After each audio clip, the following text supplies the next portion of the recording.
ভারতের দালালেরা হুঁশিয়ার সাবধান, পিঠের চামড়া থাকবে না, দালালি আর করিস না, পিঠের চামড়া থাকবে না। নারায়ে তাকবীর। আল্লাহ পাকের শুকর যে মাওলাই করিম আপনাকে আমাকে এখন পর্যন্ত হায়াতে রেখে সুস্থ শরীরে জুমার নামাজ আদায়ের উদ্দেশ্যে চরমনাই এই ময়দানে বসার বলার শোনার তৌফিক আল্লাহ পাক দান করছেন, নামাজ পড়ার তৌফিক আল্লাহ পাক দান, আসার তৌফিক দান করছেন। এর জন্য শুকরিয়া তান সবাই বলে আলহামদুলিল্লাহ। আলহামদুলিল্লাহ। বয়ান চলতেছে, আগামীকাল আখির মোনাজাত দেওয়ার আগ পর্যন্ত নসিহাত চলতে থাকবে। বুখারী শরীফের রওয়ায়াত আছে দ্বীন ওয়ান নসিহা, নসিহাতের নামই দিন। যতদিন নসিহাত চলতে থাকবে ততদিন দিন জারি থাকবে। নসিহাত বন্ধ, দিনও বন্ধ। তার মানে এখানে যারা আসছি হয়তোবা কেউ কার নসিহাতের মাধ্যমে আল্লাহ পাক রব্বুল আলামিন দিনদার বানাইছেন। চাই সে যেই নসিহাত করুক না কেন, বাবা হোক, মা হোক, ভাই হোক, বন্ধু হোক, আলেম হোক, উলামা হোক, যে কোনো একজন মানুষ আপনাকে বলছে তুমি এই কাজটা করো, তুমি নামাজ পড়ো, নাকি ভাই? তুমি রোজা রাখো, এই ফায়দা। তুমি সুন্নাত অনুযায়ী চলো, এই লাভ হবে। যে কোনো একজন মানুষ আমাকে নসিহাত করছে, উপদেশ দিয়েছে, এই সৎ উপদেশ দেওয়ার কারণে আল্লাহ পাক রব্বুল আলামিন আপনাকে আমাকে দ্বীনের উপর উঠাইছেন। যদি ধরে নেন এই নসিহাত না থাকতো, কেউ কাউকে দাওয়াত না দিতাম, কেউ কাউকে আহ্বান না করতাম, তা আপনি নামাজ শিখতেন কিভাবে? আপনি কলেমা পড়তেন কিভাবে? তাহলে কি বুঝলাম? নসিহাতের নাম দিন। যতদিন নসিহাত চলবে, উপদেশ চলবে, আলোচনা চলতে থাকবে, ততদিন দিনের বাতিও চলতে থাকবে। কি কথা ঠিক না? আল্লাহ পাক কি বলেন? ওয়াযাক্কির ফাইন্না যিকরা তানফাউল মুমিনিন। ওয়াযাক্কির, নসিহাত করো, আলোচনা করো, বয়ান করতে থাকো, ওয়াজ করতে থাকো। ওয়াযাক্কির, এটা আমর। নসিহাত করতে হবে, বয়ান করতে হবে, আলোচনা চালাতে হবে। ফাইন্না যিকরা, নিশ্চয়ই নসিহাত, নিশ্চয়ই আলোচনা, নিশ্চয়ই বয়ান মুমিনদেরকে উপকার করবে, ফায়দা দিবে। দেখেন, মুমিনদেরকে ফায়দা দিবে, নসিহাত কিন্তু সবাইকে ফায়দা দিবে না। 20টি মরা জমিন যাতা করে, সেখান থেকে ফসল ফলায়, জমিন ফেটে যায়, শক্ত হয়ে যায়, পাথর মাত্রা হয়ে যায়, কিন্তু বৃষ্টি পড়ার পরে সেই শক্ত জমিন কি হয়? নরম হয়ে যায়। ঘাসগুলি মরে গিয়েছিল, বৃষ্টি পড়ার পরে দেখে যায় আবার সবুজ, আবার জাতা হয়ে গেছে। কিন্তু হ্যাঁ, বৃষ্টি তো মরা জমিনকে জাতা করে, কিন্তু সব জমিনের ফায়দা হয় না। মাটি মার্কা জমিন ফায়দা হয়, কিন্তু পাথর মার্কা জমিনের মধ্যে 1000 বছর বৃষ্টি পড়লেও সেখানে একটা ফসলও ফলবে না। কি কথা ঠিক না? জমিনটা হতে হবে মাটি মার্কা, যতই শক্ত হোক, কিন্তু যদি মাটি মার্কা হয় সেখানে পানি পড়ার সাথে সাথে নরম হবে। কিন্তু যদি পাথর মার্কা হয় সেখানে 1000 বছর বৃষ্টি পড়লেও সেই জমিন কিন্তু নরম হবে না। ঠিক যেই কলবটা মাটি মার্কা, এই কলবটা যতই শক্ত হোক না কেন, তার মধ্যে কোরআন ও হাদিসের নসিহাত, জিকির, আজকার পড়ার সাথে সাথে সেই কলবটা আবার জাতা হয়ে যায়। কিন্তু সুম্মা কাসাত কুলুবুকুম মিন বাদি যালিকা ফাহিয়া কাল হিজারাতি আশাদ্দু কাসওয়া, কিন্তু যেই কলবটা পাথরের চেয়ে শক্ত হয়ে গেছে, সেই কলবের মধ্যে 1000 বছর বয়ান শুনলেও সেই কলব কিন্তু নরম হবে না। কথাটা বুঝাতে পারছি? আমরা অনেকেই মনে করি সবাই তো বয়ান শুনি, এখানে আমার আওয়াজ সবাই শুনতেছেন, কিন্তু সবার কলব কিন্তু এক না, সবই মাটি, সব মাটির মান কিন্তু এক না, সবই পাথর, সমস্ত পাথরের দাম এক না, সবই পানি কিন্তু সব পানি কিন্তু ঝমঝম পানি না, সবই গাছ, সব গাছ কিন্তু ঔদ এবং চন্দন গাছ না, সবই মানুষ, সমস্ত মানুষ কিন্তু আবু বকর, ওমর এবং ওসমান না, আলী না। কি কথা ঠিক না? সবই মানুষ কিন্তু সবার মান কিন্তু এক না। এখানে যারা আসছেন সবাই মানুষ, সবাই চরমনে মুজাহিদ, সবার মান কিন্তু এক না, বুঝতে হবে। লক্ষ সাহাবীদের মধ্য থেকে সবাই কিন্তু জান্নাতের সুসংবাদ পান নাই, লক্ষ সাহাবীদের মধ্য থেকে সবাই কিন্তু খোলাফায়ে রাশিদিন হন নাই, লক্ষ সাহাবীদের মধ্য থেকে সবার পার আওয়াজ কিন্তু আরো সে পৌঁছে নাই। কি কথা ঠিক না? সবাই কিন্তু সাহাবী, কিন্তু মানের মধ্যে কি আছে? হ্যাঁ, পার্থক্য আছে। কি কথা ঠিক না? এটা থাকবে। সবাই নবী, কিন্তু সমস্ত নবীর মর্যাদা কিন্তু আমার নবীর মতো নয়। সবাই নবীর মর্যাদা ঠিক আছে, নবী হিসাবে সবাই মর্যাদাশীল, সবচেয়ে দামি, কিন্তু সমস্ত নবী আমার নবীর মতো না। পার্থক্য আছে কি নাই? সবই পাহাড়, সব পাহাড় গাড়ে হেরা না, সবই ভূমি, কিন্তু সব জমিন কিন্তু মক্কা মদিনা না। এর মধ্যে পার্থক্য আছে কি নাই? সবাই মানুষ, কিন্তু সমস্ত মানুষের মান কিন্তু এক না, পার্থক্য আছে। এর জন্য আমি মুজাহিদদেরকে বলবো যে অন্য কেউ কি করুক না না করুক সেটা আপনার দেখার বিষয় না। আপনি কি করবেন আপনাকে সিদ্ধান্ত নিতে হবে। আমি কি করব? কেউ হালকা যায় নাই, মাসিক ইস্তেমায় যায় না, ব্যাস আমি ছেড়ে দিলাম, না, এটা হবে না। আপনি অবশ্যই মনে রাখবেন সবার মান এক না, সবার থেকে আল্লাহ পাক এক ধরনের কাজ নেয় না। আল্লাহু আকবার। অনেক জায়গায় দেখছি চরমনা সাধারণ মুজাহিদ, কিন্তু তাদের দাওয়াতের কারণে দাওয়াতের তাসির এত মারাত্মক, যেখানে দাওয়াত দেয় আল্লাহ পাক সেখানেই দেখা যায় ফুল ফলাতে থাকে, ফসল ফলাতে থাকে, সেখানে সুন্দর সুন্দর সুন্দর সুন্দর মানুষ তৈয়ার হয়ে যায় যা চিন্তাও করা যায় না। এর জন্য মনে রাখতে হবে সমস্ত মানুষের চেহারা এক, বাহ্যিক চেহারা এক, চক্ষু কান নাক সবই দেখতে এক, কিন্তু একের চোখের সাথে আর এক চোখের কোনো মিল নেই। একের দাঁতের শেপের সাথে, এই যে দাঁত দেখেন না, যত মানুষের দাঁতের শেপ, এই গোটা দুনিয়ার মানুষ মধ্যে যত মানুষ চলে গেছে, যত মানুষ আছে, যত মানুষ আসবে, এই দাঁতের পাটি কিন্তু সবাই এক না, সব ভিন্ন। এই যত দুনিয়ার মানুষ দেখেন না, সবাই দাঁতের শেপ কি সব ভিন্ন। আশ্চর্য হয়ে যাবেন। আল্লাহ পাক কি বলেন? অফি আনফুসিকুম আফালা তুবসিরুন, আমি তো তোর মধ্যেই আছি, তুই কেন দেখো না? আপনি চিন্তা করতে পারছেন গোটা দুনিয়ার মধ্যে দাঁতের শেপের মধ্যে আল্লাহ পাক কত ডিজাইন করছেন? এই ডিজাইন করছেন কিভাবে আপনি চিন্তা করতে পারছেন? একদিনও চিন্তা করেননি। হ্যাঁ, এই গোটা দুনিয়ার যত মানুষের চক্ষু দেখেন, যারা চলে গেছে, যারা আছে, যারা আসবে, এরকম গোটা দুনিয়ার মানুষের চক্ষু তো ডাইরেক্ট দেখা যায় এক, কিন্তু কারোর চোখের সাথে কারোর চোখের কোনো মিল নেই। এই গোটা দুনিয়া যত মানুষ চলে গেছে, যত মানুষ আছে, যত মানুষ আসবে, হাতের ছাপের সাথে, এই আঙ্গুলের ছাপের সাথে আর একজনের আঙ্গুলের ছাপের মিল নাই, কণ্ঠের সাথে মিল নেই, চেহারার সাথে মিল নাই।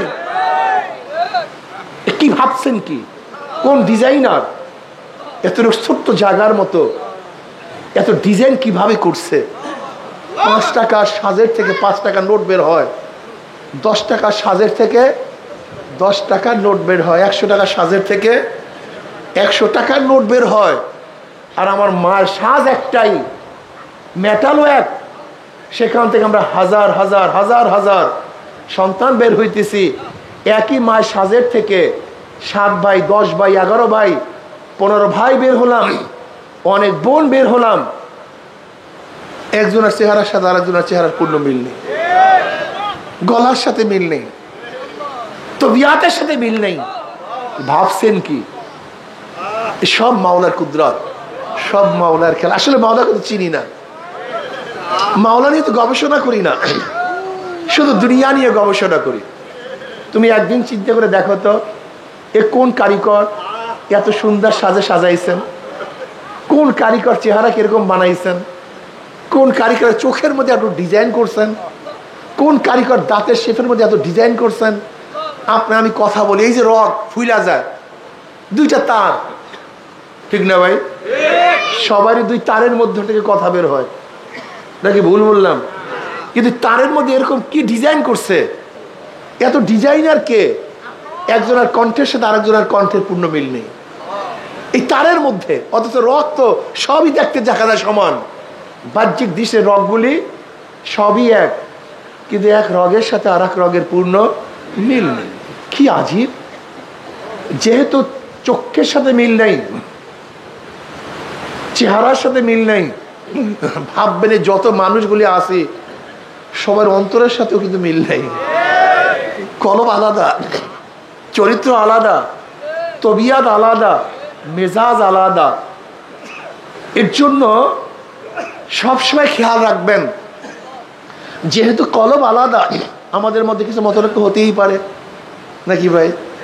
মতনৈক্য হতেই পারে। এখন আপনার যদি মানামানি না থাকে, তাহলে এটা সংশোধন করবেন কিভাবে? সম্ভব কিভাবে? কেউ কার কথা মানলেন না, আমি ঠিক মানি না। আপনি কে? কিসের থানা, কিসের জেলা, কিসের বিভাগ? মানি না। কি করবেন? এর কোনো রোগের ঔষধ নেই, আপনাকে মানতে হবে। কি করতে হবে? যে কোনো এক জায়গায় মানতে হবে। তাল গাছ মানেন, কলা গাছ মানেন, অলাউকান আব্দুল হাফসিয়া মানেন, মানার যোগ্যতা অর্জন করেন। যদি মানতে পারেন তাহলে আপনি দামি হবেন। মানতে পারেন এই সংগঠন থাকবে, মানতে পারেন আপনি কামিয়াব হবেন। আতিউল্লাহ ওয়া আতিউর রাসূল ওয়া উলিল আমরি মিনকুম। মানামানি সবচেয়ে দামি। সবচেয়ে দামি কি ভাই? ঠকেন, অসুবিধা কি? আমি যেন আল্লাহর কাছে জিতি। আপনি মনে মনে ভাববেন, যদি আমাকে এখানে ঠকানো হয় আমি আল্লাহর কাছে জিতবো, যদি এখানে অপমান করা হয় আমি আল্লাহর কাছে সম্মানিত হব। এই চিন্তা ভাবনা নিয়ে চলতে থাকেন। না, গরুর মতো আড়ি দিছি তো দিছি, ছাগলের মতো ঠেনি দিছি তো দিছি, কোন অবস্থাতে নড়বো না, হবে না। দেখেন, বুঝেন, আপনার আমার গায়ে সুন্দর একটা জামা, এই জামাটা ছিল এক থান, কোনো ফাড়া ছিল না, চিরা ছিল না, টুকরা ছিল না, কিন্তু দর্জি কি করছে? কথা বলেন, সবাই কথা বলেন। যদি থানওয়ালা নিজেকে কাটার কষ্ট সহ্য করতে না পারতো, তাহলে আমার গায়ে সুন্দর একটা জামা হইতো না। যখন থান কাপড়, আস্তা কাপড়টা নিজেকে টুকরা করার কষ্ট সহ্য করতে পারছে, তখনই আমার গায়ে সুন্দর একটা জামা শোভা পাইছে। আপনাকে কষ্ট সহ্য করতে হবে। মিলাতে গেলে, জোড়া দিতে গেলে, আপনি দেখছেন বিল্ডিং গুলি, কোন ইট আস্তা থাকে, কোন ইট ধাম ধাম ভেঙে ফেলে। এখন কোন ইট যদি বলে আমাকে ভাঙছো কেন, ওইটা আস্তা, আমি কেন আস্তা থাকবো না? ওইটাকে তুমি কোপ দাও নাই, তুমি আঘাত করো নাই, আর আমাকে থাম থাম আঘাত করে আমাকে ভেঙে ফেলছো, আমি থাকবো না। আমাকে মেশিনের মধ্যে দিয়ে তুমি টুকরা টুকরা করে একেবারে খোয়া বানায় ফেলাইতেছ। আর কত ইট আস্তা আছে, প্রত্যেকটা ইট যদি প্রত্যেকের স্থানে থাকতো যে আমি ভাঙবো না, আমি টুকরা হব না, তাহলে কোনো বিল্ডিং, কথা বলেন না কেন, কোনো বিল্ডিং হইতো না। কোনো একটা ইটকে অবশ্যই ভাঙ্গার আঘাত সহ্য করতে হবে, টুকরা হওয়ার আঘাত সহ্য করতে হবে, নয়তো জোড়া দেওয়া যায় না, ইমারত হয় না। দেখেন, আজকে আমরা বিল্ডিং দেখে খুবই আকৃষ্ট হই, কত সুন্দর বিল্ডিং, লেকিন আমরা কি দেখি? উপরের কিছু ইট দেখতেছি। এরকম ইট কিন্তু মাটির নিচেও কিছু আছে, যে ইটকে কোনোদিন কেউ দেখবে না। যদি মাটির নিচের ইটগুলিকে নিজেকে লুকাবার, নিজেকে ধ্বংস করার, চিরতরে মাটির নিচে যাওয়ার কষ্ট সহ্য করতে না পারতো, তাহলে তার উপর এত সুন্দর ইমারত হইতো না।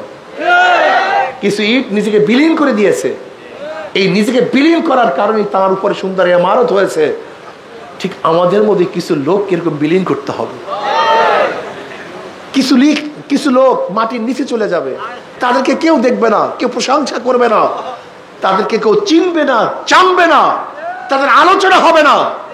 তারা মাটির মধ্যে চলে গেছে, লেকিন তাদের উপরই বিশাল ইমারত হবে। ঠিক আমাদের মুজাহিদদের মধ্যে একদল মুজাহিদকে এইভাবে ত্যাগ স্বীকার করতে হবে। আমি কিচ্ছু না, যাক নষ্ট আমি হয়ে যাই, কিন্তু আমার সংগঠন ঠিক থাকবে, আমার তরিকা ঠিক থাকবে, আমার ভাইয়ের উপর আঘাত না আসে, সে ব্যবস্থা করতে হবে। বাবুর্চি খানা পাকাইছে, খানা হঠাৎ করে গোশের মধ্যে একটা ব্যাং পড়ে গেছে, ছোট্ট একটা ব্যাগ, এরকম পড়ে না অনেক সময়।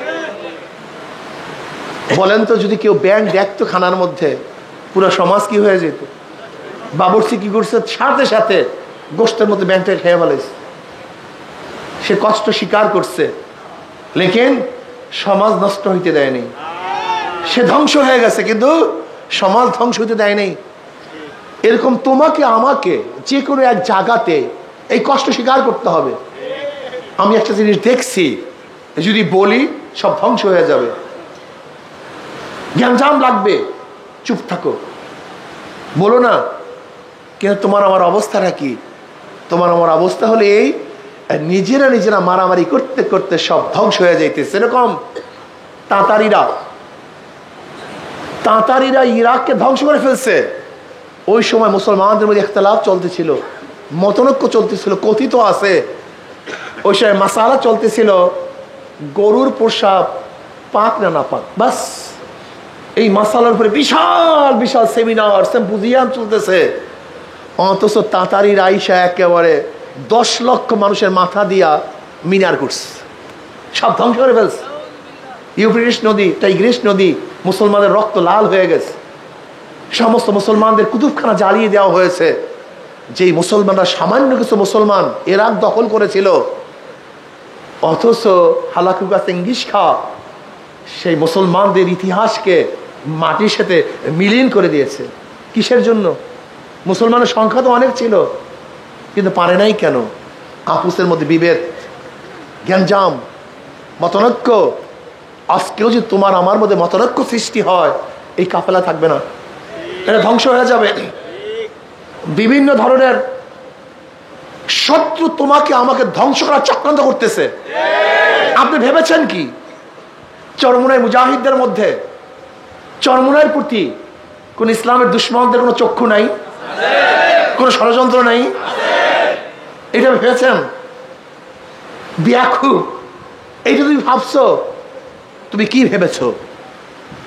মনে করবা বিভিন্ন জায়গাতে হয়তোবা আমাদের দুশ্মনেরা, এই তরিকার দুশ্মনেরা, এই সংগঠনের দুশ্মনেরা বিভিন্ন কৌশলে লোক সেটিং করছে, ফিটিং করছে, আস্তে আস্তে তোমার এবং আমার মেজাজ, মন খারাপ করে ফেলবে। এমন দুই একটা কথা বলবে, দেখবা মনটা খারাপ হয়ে যায়, বাস শেষ, সব শেষ। মানুষের মন নষ্ট হওয়ার জন্য একটা কথাই যথেষ্ট, হাজার কথা কোনো প্রয়োজন নেই।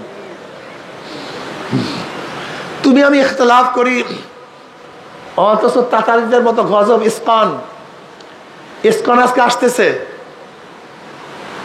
আজকে ভারতের অবস্থা দেখছেন, ভারতের মিডিয়ার অবস্থাটা কি মিথ্যা ছড়াইতেছে। আমি প্রশ্ন করতে চাই, ইসকনের যারা সদস্য তারা বাংলাদেশের নাগরিক কি বাংলাদেশের নাগরিক না? এই প্রশ্নটা প্রথম ভারতের কাছে আমি প্রশ্নটা করতে চাই, তারা বাংলাদেশের নাগরিক কি নাগরিক না? না তারা ভারতের নাগরিক, এদেশে অস্তিত্ব সৃষ্টি করার জন্য ভারত পাঠিয়েছে? এটা আমাদেরকে দেখার বিষয় আছে, কি কথা ঠিক না?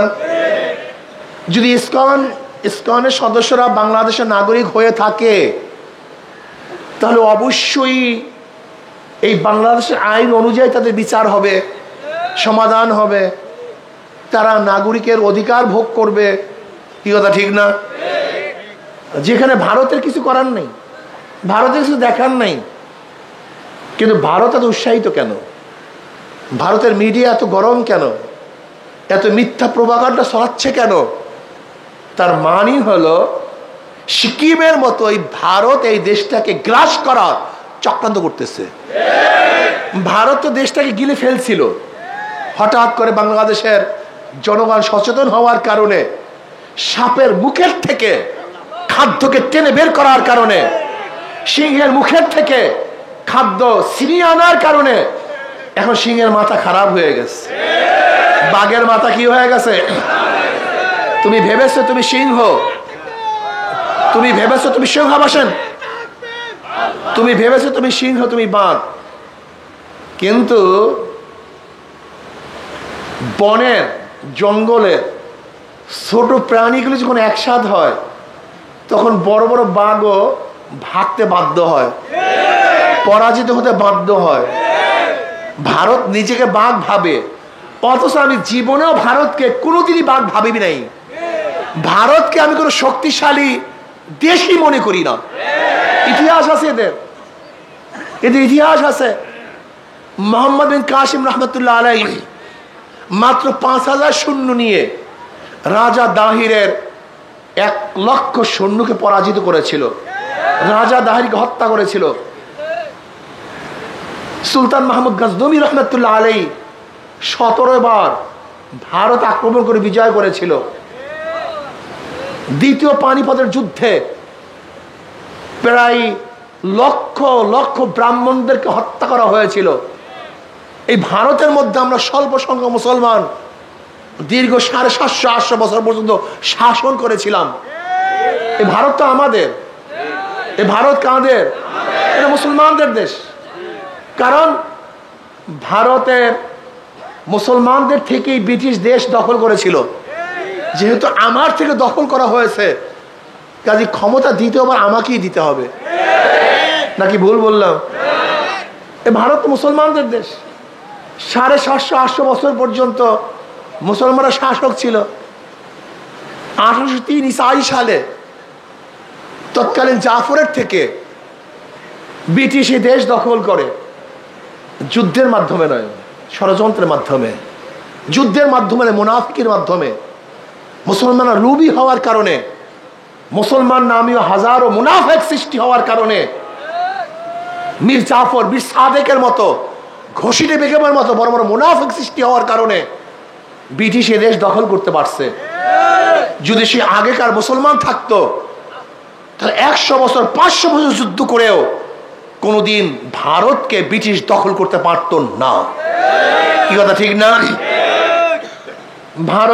ভারতের যারা সংখ্যাগরিষ্ঠ আছে, আমি মনে করি এরা মুসলমানদের সাথে যদি সম্মুখ যুদ্ধ করে টিকতে পারবে না।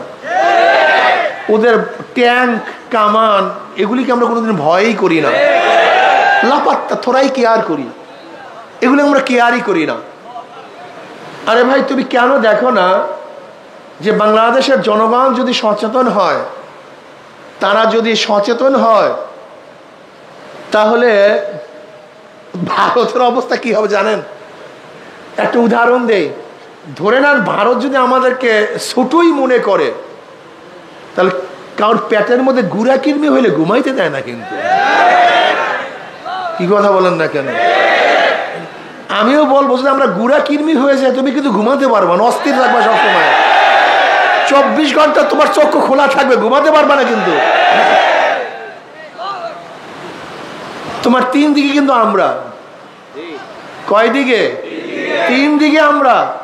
কিন্তু আমরা ভারতের পেটের মধ্যে নয়, কিন্তু ভারত আমাদের পেটের মধ্যে। এটা ভুল ব্যাখ্যা দেওয়া হয়, আমাদেরকে দুর্বল করা হয়। আমরা ভারতের পেটের মধ্যে থাকবো কেন? বরং ভারত আমাদের পেটের মধ্যে। আমাদের পেটের মধ্যে কে? যদি নাড়া দেয় বের হয়ে যাবে, কিন্তু যদি ঠিক মতো পেটে নাড়া দেয় বের হয়ে যাবা। আমি ভারতকে বলবো, আমরা মারামারি করতে চাই না, আমরা প্রতিবেশীর সাথে ভালো ব্যবহার করতে চাই, ভালো সম্পর্ক রাখতে চাই। এটা আমাদের অভ্যাস, এটা আমাদের শিক্ষা। লেকিন ভারত যদি বারবার আমাদের দেশ নিয়ে ষড়যন্ত্র করতে চায়, করে, আমরা কিন্তু সচেতন, আমরা কিন্তু গোলাম না। বাংলাদেশে মানুষ না খেয়ে থাকতে পারে, কিন্তু গোলামি করতে পারে না। বাঘ 1000 বছর না খেয়ে থাকতে পারে, কিন্তু ঘাস খেতে পারে না। মুসলমানরা হাজার বছর না খেয়ে থাকতে পারে, ক্ষুধার্ত থাকতে পারে, ঘরহীন থাকতে পারে, বস্ত্রহীন থাকতে পারে, কিন্তু কারোর পায়ের নিচে মাথা নত করতে পারে না। এটা আমাদের ইতিহাস, এইটি আমাদের ইতিহাস। কোনোদিন মাথা নত করতে পারি না আমরা। তু শাহিন है परवाज है काम तेरा, तू शाहीन है परवाज है काम तेरा, तेरे सामने आसमां और भी है। শাহিন মানে বাস পাখি। শাহিন কি? বাস পাখি। কবি ইকবাল বলতেছে তুই শাহিন, বাস পাখি। বাস পাখি কোথায় ওড়ে? আকাশে উঠতে থাকে, তার কোনো সীমা রেখা নাই। এটা ভারতের সীমা রেখা, এটা মিয়ানমারের সীমা রেখা, এটা পাকিস্তানের সীমা রেখা, এটা আফগানের সীমা রেখা, এটা চীনের সীমা রেখা।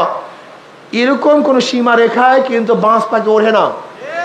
বাঁশ পাখির চক্ষু যেদিকে যায় সে সেদিকেই চলতে থাকে, সেই দিকেই উঠতে থাকে। মুসলমান বাঁশ পাখি, এদের কোনো নির্ধারিত সীমা রেখা নেই। চীন আরব হামারা, হিন্দুস্তান হামারা, অতন হয় হাম, সারা জাহা হামারা। গোটা দুনিয়ায় মুসলমানদের, গোটা দুনিয়ার মালিক আমার আল্লাহ। ইন্নি জাইলুল ফিল আরদি খলিফা, মুসলমান হলো তার প্রতিনিধি। যেহেতু আমার মাওলার জমিন, আমরা তার প্রতিনিধি। জমিনের মালিক কে? মুসলমান। কি কথা ঠিক না? দুনিয়ার শাসক কে? মুসলমান। এর জন্য আমাদের কোনো সীমা রেখা রেখা নেই, আমাদের কোনো সীমানা নেই, আমাদের নির্দিষ্ট কোনো জমি নাই। যেহেতু গোটা জমির মালিক আল্লাহ, গোটা জমির মালিকের নেতৃত্ব প্রদান করবে আল্লাহর খলিফারা। ঠিক না? আমরা এখন দুর্বল হয়ে গেছি, আমরা ইনশাল্লাহ আবার শক্তিশালী হব। যদি ভারত বেশি বেতাল করে, একটু আমাদের অস্থিতিশীল সৃষ্টি করার চেষ্টা করে, তাহলে আমরা ভারতকে অনুরোধ করব আপনি সঠিক জিনিস বোঝার চেষ্টা করুন, আপনি সোজা হয়ে যান, প্রতিবেশীর সাথে ভালো ব্যবহার করার চেষ্টা করুন। আমাদের দেশকে রক্তপাত করার চেষ্টা করবেন না, ধর্মীয় উন্মাদনা সৃষ্টি করার চেষ্টা করবেন না, ইসকনকে নতুন ষড়যন্ত্র আপনি করবেন না। এটা বাংলাদেশের ম্যাটার, এটা বাংলাদেশ দেখবে, তারা বুঝবে। কিন্তু খোদা না খাস্তা যদি প্রমাণিত হয় ইসকন এটা ভারতের সৈন্য, ইসকন ভারতের লোক, ইসকনের মাধ্যমে এদেশকে ধ্বংস করার চক্রান্ত চলতেছে, তাহলে ইনশাআল্লাহ বাংলাদেশের প্রত্যেকটা নাগরিক ঐক্যবদ্ধ হয়ে একত্রিত হয়ে ইসকনের বিরুদ্ধে লড়াই করবে। এটা হিন্দুদের বিরুদ্ধে লড়াই নয়, এটা সংখ্যালঘুর বিরুদ্ধে লড়াই নয়। এই যুদ্ধ হবে ষড়যন্ত্রের বিরুদ্ধে যুদ্ধ, এই যুদ্ধ হবে ভারতের দালালের বিরুদ্ধে যুদ্ধ, এই যুদ্ধ হবে যারা দেশ এবং এই মাটি নিয়ে ষড়যন্ত্র করে তাদের বিরুদ্ধে যুদ্ধ। কি কথা ঠিক না? কিন্তু আমরা কি মনে করি, যখন ইসকন আসে তখন ধর্ম ধর্ম, সংখ্যালঘু সংখ্যালঘু না। এদেশে হাজারো হিন্দুরা আছে যারা এই মাটি এবং মানুষের কথা বলে, হাজারো হিন্দুরা আছে যারা দেশ নিয়ে চিন্তা করে, যারা নিজেদেরকে দেশের নাগরিক মনে করে। কিন্তু ইসকনের সদস্যরা নিজেদেরকে এই দেশের নাগরিক মনে করে না। যদি তারা এই দেশের নাগরিকই মনে করবে, তাহলে তারা কেন বিবৃতি দিবে যে ভারতের অবশ্যই হস্তক্ষেপ করে এটা সমাধান করা উচিত? এই বিবৃতি কেন দিবে? ম্যাটার তো আমাদের। হ্যাঁ, ভারতকে, ভারত ভিন্ন একটা দেশ, ভিন্ন রাষ্ট্র, সে আমাদের ষড়যন্ত্র করবে কেন, হস্তক্ষেপ করবে কেন, এই দাবি কেন করব? তার মানে তুমি কি এদেশের নাগরিক না? এদেশকে স্বীকার করো না? হ্যাঁ, আমি বলবো এদেশের মধ্যে যারা বিদেশপন্থী আছেন, ভারতের দালাল আছেন, সতর্ক হয়ে যান। দেশ নিয়ে যারা ষড়যন্ত্র করতেছে সতর্ক হয়ে যান। এদেশের মানুষ কোনো ষড়যন্ত্র বরদাস্ত করবে না। আমরা ব্রিটিশদের বিরুদ্ধে আন্দোলন করেছিলাম, আমরা সেই জাতি। আমরা পশ্চিম পাকিস্তানের বিরুদ্ধে আন্দোলন করেছিলাম, আমরা সেই জাতি। আমরা সন্ত্রাসের বিরুদ্ধে আন্দোলন করেছি, আমরা ফ্যাসিস্টের বিরুদ্ধে আন্দোলন করেছি, মাথা নত করি নাই, আজও করব না। ইনশাল্লাহ ডাক আসলে, যখনই ডাক দেওয়া হবে আমরা ঝাঁপিয়ে পড়তে রাজি আছেন ইনশাআল্লাহ। দেরি করবো না, সবাই ঝাঁপিয়ে পড়তে রাজি আছেন ইনশাআল্লাহ। নারায়ে তাকবীর, নারায়ে তাকবীর। আমরা সবাই নবীর সেনা, আমরা সবাই রসুল সেনা।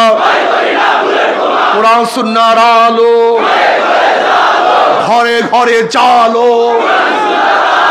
রুশ ভারতের দালালেরা হুঁশিয়ার সাবধান। দালালি আর করবি না, পিঠের চামড়া থাকবে না। দালালি আর করবি না, পিঠের চামড়া থাকবে না। নারায়ে তাকবীর, নারায়ে তাকবীর। আমরা সবাই নবীর সেনা, ভয় করি না বুলেট বোমা। কোরআন সুন্নাহর আলো রুশ ভারতের দালালেরা হুঁশিয়ার সাবধান। পিঠের চামড়া থাকবে না, দালালি আর করিস না, পিঠের চামড়া থাকবে না। নারায়ে তাকবীর। দালালি করতে দেয়া যাবে না, পিঠের চামড়া রাখবো না, থাকবে না ইনশাআল্লাহ। অনেক দালাল সৃষ্টি হয়েছে আমাদের বাংলাদেশের মধ্যে, বহুত ভারতের দালাল। ভারত পরিকল্পিতভাবে মিডিয়ার মধ্যে দালাল সৃষ্টি করেছে, লেখকের মধ্যে দালাল সৃষ্টি করেছে, বিভিন্ন পর্যায়ে দালাল বসায় দিছে। দালাল ওরা খায় লয় বাংলাদেশের, কিন্তু কথা বলে ভারতের। কি ওটা ঠিক না? ওরা থাকে বাংলাদেশে, মেজাজটা কিন্তু ভারতের। ওদের চিন্তা ভাবনা সব ভারতের। মনে রাখবেন, আপনারা মনে রাখবেন যে শেরে বাংলা ফজলুল হক রহমতুল্লাহ আলাই বলে, শেরে বাংলা ফজলুল হক বলেছিলেন, শেরে বাংলা ফজলুল হক বলেছেন যে আমার কোনো কথা যদি দেখো ক্যালকাটার বাবুরা খুশি, তাহলে মনে করবো আমার কথাটা মুসলমানদের বিরুদ্ধে চলে গেছে। আর যদি দেখো আমার কথা ক্যালকাটার বাবুরা খুবই বেজার, তখন ভাববা আমার কথাটা ক্যালকাটার বাবুদের বিরুদ্ধে চলে গেছে। ঠিক মনে করবা কোনো দলের কোনো ব্যক্তির বক্তব্য যদি ভারত খুশি হয়, তাই মনে করবা যে এটা ভারতের দালাল। আর যদি কারোর কথা এবং বক্তব্য যদি দেখো বাবুরা একটু দুঃখ পায়, মনে করতে হবে এটা ভারতের বিরুদ্ধে, এটা বাংলাদেশের পক্ষে, এটা জাতির পক্ষে। আজকে অনেক দল ক্ষমতায় যাওয়ার জন্য দালালি শুরু করছে। দালালি আর করবি না, পিঠের চামড়া থাকবে না। কি ঠিক আছে? দালালি আর করবি না, পিঠের চামড়া থাকবে না। দালালরা ক্ষমতায় যাওয়ার জন্য ষড়যন্ত্র শুরু করছে। ওদের দালালি নস্যাৎ করতে হবে। বাংলাদেশ ইসলামী হুকুমাত কায়েম করতে হবে। আল্লাহর জমিনে আল্লাহর হুকুমাত কায়েম করতে হবে। আল্লাহর হুকুমাত কায়েম করার জন্য প্রয়োজন রক্ত দেবে ইনশাআল্লাহ, জীবন দেবে ইনশাআল্লাহ। আমাদের তাজা রক্ত, আমাদের তাজা রক্তের জমিনের মধ্যে ঢেলে দেবে ইনশাআল্লাহ। ইসলামী হুকুমাত কায়েম করবেই করবে ইনশাআল্লাহ। এখন থেকে কাজ করতে হবে। যুব সম্মেলন হবে ঢাকাতে, সরার উদ্যানে বিশাল যুব সম্মেলন হবে 17 জানুয়ারি। বিশাল গ্যাদারিং হবে ইনশাআল্লাহ। যুবকরা সেখানে আসবেন। ইসলামী আন্দোলন বাংলাদেশে হাত যারা যুবক আছেন ইনশাআল্লাহ সরার উদ্যানে ইনশাআল্লাহ হাজির হবেন। রাজি আছেন ইনশাআল্লাহ?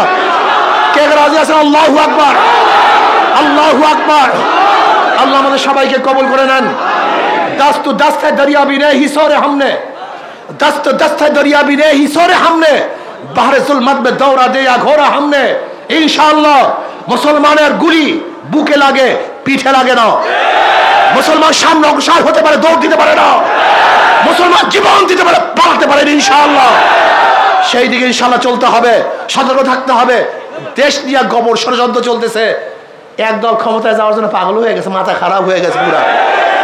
ওদেরকে চিহ্নিত করুন, ওদেরকে চিহ্নিত করুন কারা জনগণ এবং দেশের মাটি এবং মানুষের মহব্বতের বাহিরে ক্ষমতাকে বেশি প্রাধান্য দেয়। ওদেরকে চিহ্নিত করে চিরতরে ক্ষমতার মসনদ থেকে আজীবনের তার মাহরুম করতে হবে। রাজি আছেন ইনশাআল্লাহ? দাওয়াত দেন, ঘরে ঘরে দাওয়াত দেন, সবার কাছে দাওয়াত দেন। সবার কাছে গিয়ে দাওয়াত দেন, এখন থেকে দাওয়াতি কাজ বাড়াতে হবে। নহে সমাপ্ত কর্মমোদের, অবকাশ কোথায় বিশ্রামের? না, এখন বিশ্রামের সময় আসে নেই, বহুত কাজ বাকি। আসুন এই মাটি এবং মানুষ নিয়ে চিন্তা করি, এই মাটি এবং মানুষের কথা বলি, মাটি এবং মানুষের কল্যাণের জন্য কথা বলি, দেশকে রক্ষা করি, দেশকে বাঁচাবার চেষ্টা করি, অতন্ত্র প্রহরীর মতো দেশকে হেফাজত করি। যে কোনো ষড়যন্ত্র আসবে ইনশাআল্লাহ নিজের জীবন দিয়ে মোকাবেলা করবে ইনশাআল্লাহ। ইসকনকে নিষিদ্ধ করতে হবে। বাংলাদেশে ইসকনের কোনো অফিস থাকবে না, এই সন্ত্রাসী দল বাংলাদেশে থাকবে না। এটা টেররিস্ট, এটা টেররিজম, এটা সন্ত্রাসবাদ। আপনি দেখেন ইসকনের বিরুদ্ধে আলোচনা করেছিলাম কত বছর আগে, এক যুগ আগে আলোচনা করেছিলাম, এক যুগ আগে। বক্তৃতা শোনেন আমার, ইসকনের বিরুদ্ধে এক যুগ আগে আলোচনা করেছিলাম। ইসকনে বাংলাদেশের ষড়যন্ত্রকারী, এরা সন্ত্রাস, এরা টেররিস্ট। এক যুগ আগে বলেছিলাম। বাংলাদেশের সরকারের কানে পানি যায় নাই, আজকে মাত্র কানে পানি যাওয়া শুরু হয়েছে। যদি এখনো কানে পানি না যায়, তোমাদের বুকের উপরে পাড়া দিবে, তোমাদেরকে হত্যা করবে, এদেশকে বিক্রি করে দিবে, এদেশকে অস্থিতিশীল সৃষ্টি করবে। কাজে আল্লাহ আমাকে এবং আমাদের সবাইকে সমস্যা ষড়যন্ত্র থেকে হেফাজত করুন। আল্লাহর জমিন আল্লাহর হুকুমত কায়েম করুন ইনশাআল্লাহ। হাত পাখাকে আল্লাহ পাক বিজয় করে দেন। সব মার্কা দেখা শেষ। আসতে কয় ঘটনা কি? সব মার্কা দেখা শেষ। আল্লাহ আমাকে এবং আমাদের সবাইকে দেশ এবং ইসলাম মানবতা নিয়ে কাজ করার তৌফিক দান করেন। 6 ডিসেম্বর ছাত্র আন্দোলনের ইনশাআল্লাহ সম্মেলন, সেখানে সমস্ত ছাত্র উপস্থিত হব। সুবহান